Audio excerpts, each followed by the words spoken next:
Hi, it's Andrew and Tamara back again. She was too shy to say it. Oh, sure. And we are working on a cookbook from the Pentecostal church. Yeah, we found this in a pile of Ruthie Mom's things, and we thought we would open it up and look at it. And a lot of the recipes are, submitted by the church members at that time, and it was published in 1961. So as we were going through it, I saw a bunch of recipes that my mom used to make. So that's what we were going to do for today.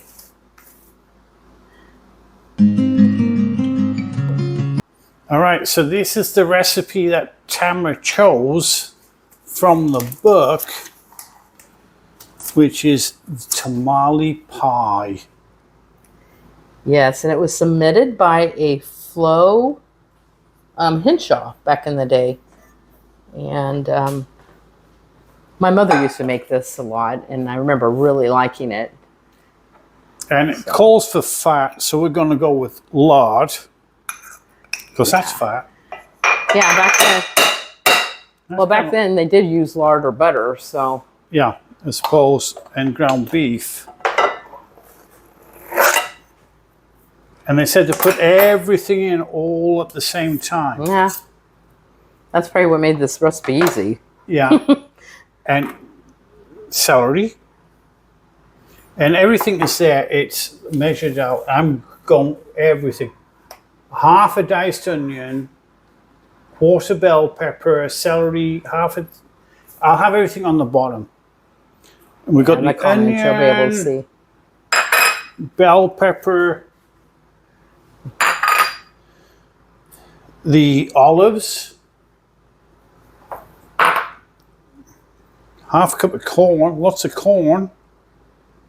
Now, the thing is, this was meant to feed 4 to 5 people. Now, you think now, this was 61 through, this book from 64 is when it was published again in 64. You think we eat a quarter-pound burger and half-pound burgers? This is half a pound of beef, and it's supposed to feed 4 to 5 people. So, that's why nobody was fat back then. Yeah, exactly. And you wonder why we're all fat now. And then all those vegetables in there. Oh. So we're going to put this on, start cooking this down, and then we'll add the rest of ingredients. Ready?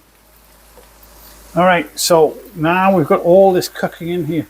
One of the fun things with all of this is that I slowed down what I was putting in there. Everything's supposed to go in all at the same time. And it calls for a cup and a half of tomato. Well, you can't even buy tomatoes in that kind of size anymore. But we've got the ones with the peppers. Oh yeah, that should be good. Diced tomato and green chili. And what's great about all of this is it's a one-pan cook thing. Yeah. You don't have to, you can just cook everything in one pan. Yeah. And then what it calls for after that is Grandma's chili powder. I don't have Grandma's chili powder, so we're going to use smoke hot chili powder blend with paprika from Trader Joe's, which I actually use that on a lot of the Mexican cooking and all sorts of cooking. It's really good. It works really well. And Worcestershire sauce. Yes. That's how they pronounce it in England, and I play with that with Worcestershire. But we just call it Worcester sauce back there. It says a teaspoon and a half. As I say, I'm trying to stay original. As best we can, yeah. To the recipe. And we're just going to mix all it together. It sure smells good. Yeah. And then now we've got a point that we're going to add the cornmeal. Very slowly add the cornmeal to the liquid. Yeah, so it doesn't lump up. Yep. Which what happens when you get older, you kind of lump up. And you can't help it. It's just natural progress. So you do it slow. Yeah. Takes a little bit of time to lump up if you're careful, but you will eventually lump up. It's just normal. It's a given. It's just a given. You will lump up. So just put that in. And it's only like a quarter of cornmeal.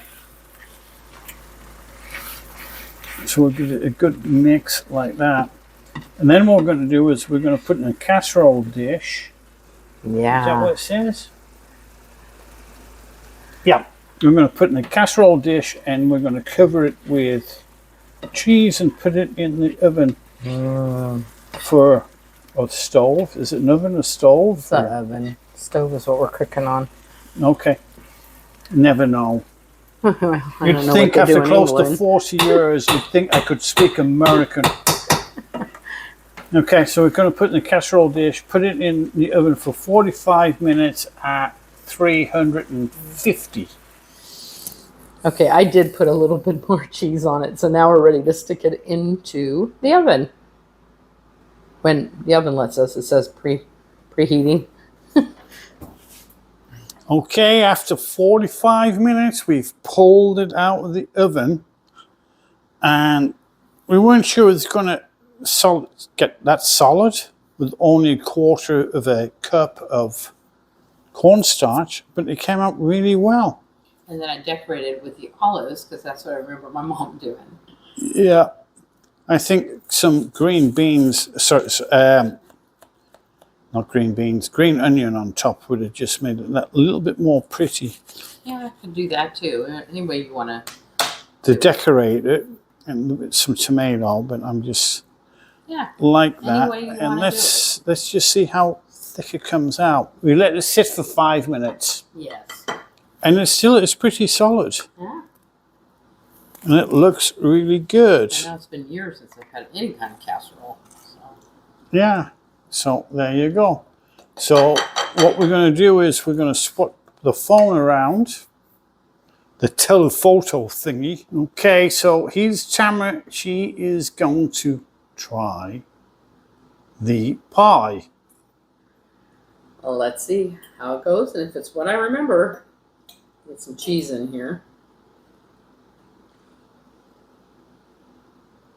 Ooh, still hot. But not as hot as Tamara. Yeah. Well, yes, it's what I remember. It's what you remember. Except this has a little bit of a kick to it because we put the spicier, what was that, paprika in it with a little bit of spice. But no, this is really good. Well, it said chili. Yeah. Grandma's chili. We didn't know what grandma's chili is. That's true. No, it's very good. So we just put our own paprika chili mix in there. Mm-hmm. It has a nice, a nice kick in the back of your throat. Yeah, because a lot of these things it's not exact. So you have to do what you can do. Well, we don't have the same stuff that they used to sell back then. But no, this is very good. But also the description isn't the best. Okay, well, hopefully you enjoyed that video and what we did there. And that's Hallmark on the back. Because it's Christmas in July. Yep. Okay. And we'll see you on the next video. Yes, thanks for watching. Bye. Bye. Miss Samson Kitty. It's another rescue. We found him in a box outside of a laundromat. Just left on his own. And nobody gets on with Samson. Hey, Samson. I am the only one that Samson even trusts. Everybody else, he just bites. He's as feral as you want. Except for me. And I've had to treat him with all sorts of medicines and stuff like that. The secret with Samson is never stroke him more than 3 times. After that, he's going to take you out. Yeah. All right, Samson. All right, Samson. Yeah.